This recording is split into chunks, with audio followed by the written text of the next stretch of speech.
So the first thing what we're going to do is create our very own player. So go to your hierarchy panel, right click, create empty, and then over here in components, click on add component, and you can search for sprite renderer over here. So when you type sprite, you have a sprite renderer, which won't do anything right now because you can see it has a sprite property which is set to none. Also you can see our object is a bit off, so you can center this by going to the position and enter 0 for x, y and z. Now our object is exactly in the middle. So let's create a sprite which will be helpful for player to see. So you can, well, let's make a really simple sprite which is just a rectangle of 100 by 100. So go open the paint app and then set the canvas to 100 by 100. You can see at the bottom over here, and just add a blue color. Save, and then go to your project and then under assets, give this a name of player. Now you can see that you have a player asset over here. Click on your game object, then drag this image to the sprite, and now you can see that our object has a nice image over here. So this is our player. You can rename this object by clicking over here and calling this player. Now the next step is to get the information from the user. So in gaming we use WSAD for up, down, left, right respectively. So first of all we need to read this information from the user. Let's create a script and attach it to our object. So right click, create script, and I am going to call this player. Then click on your object in the hierarchy and then drag this player file over here, and now we have player attached to this object. Now double click on this file, and initially it's empty. Now the way you get input from the user is that there is a utility called input. So you say input, and the exact method in it is get key, and this get key expects a code from the user. So in our case, suppose if we want to go up, we'll put double quotes and W. So this utility will read when we hit W. So this thing returns a true.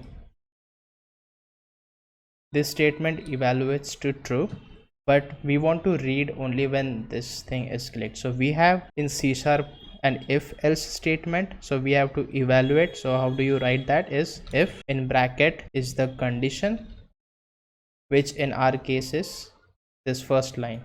So I'm going to copy this line, remove the semicolon over here, and opening closing bracket.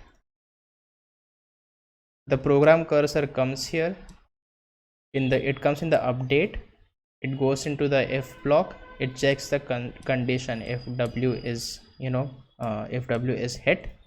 If that's the case, then this will execute. Only when this condition is satisfied, this block gets executed, or it like goes outside if that's the case. So let's try if this is working. So debug.log go up. So whenever we hit W, it should print this message. Let's go to our Unity console. So when I hit W, you can see that it says go up, and you can see that there is a number 57 over here. So this debugger mode is in collapse. So whenever there is a same message being repeated, it will show a number of repetitions over here instead of printing. So if I disable this collapse over here, now you can see that it will show it. I think it was 57 times. Yeah.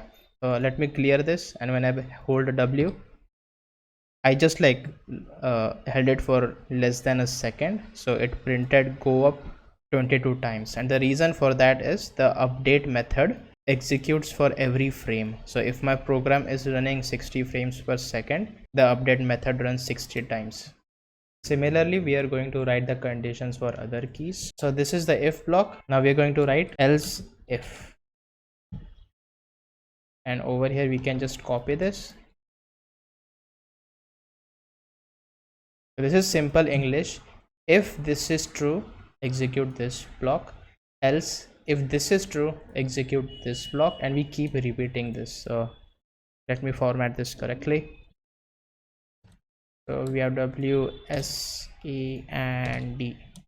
Let's this copy this, go up, S is down, left and right.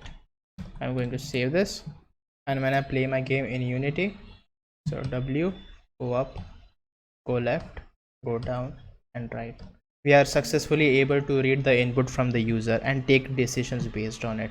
So the last part we want to do is actually move the player around, because you can see that the player is in the middle. Also notice that the background and the player are a bit similar in color, so let's change the background of the camera. You can stop, click on camera, and over here in inspector you can see that we have a background. You can change it to some other color to add some contrast. I'll just add some random green color. Now if I okay, now go to your script, and over here we have to instruct our player object to actually move. So what we are going to do is, let's remove this up method. So the way you change the position of object is, since we are in the player file, when we say the keyword transform, this utility gives us the ability to change the player's position. So the transform is the ability, and what we want to do is dot translate. Over here you can see moves the transform in the direction and distance of translation. Translate. And over here it takes a vector and the space. So over here you can say vector 2 dot, and you want to, since you want to go up, it has a up attribute, so vector 2 dot up multiplied by 2. Let's take a small number, and we can do the same thing over here.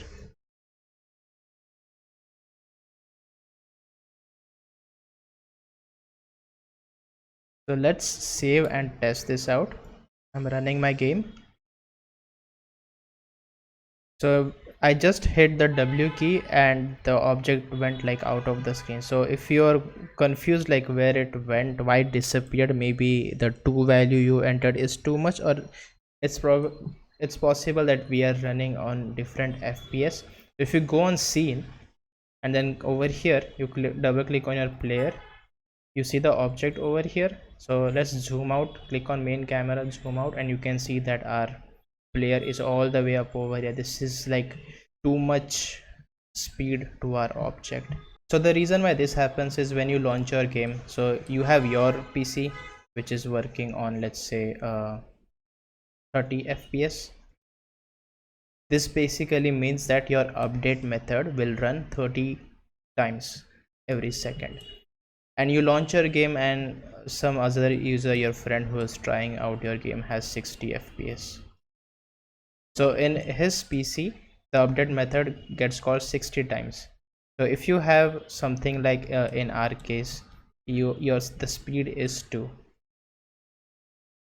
and if you hold the key for 1 second, so 30 frames, so your player is moving 60 units, but in your friend's PC it's moving 120 units, which we don't want.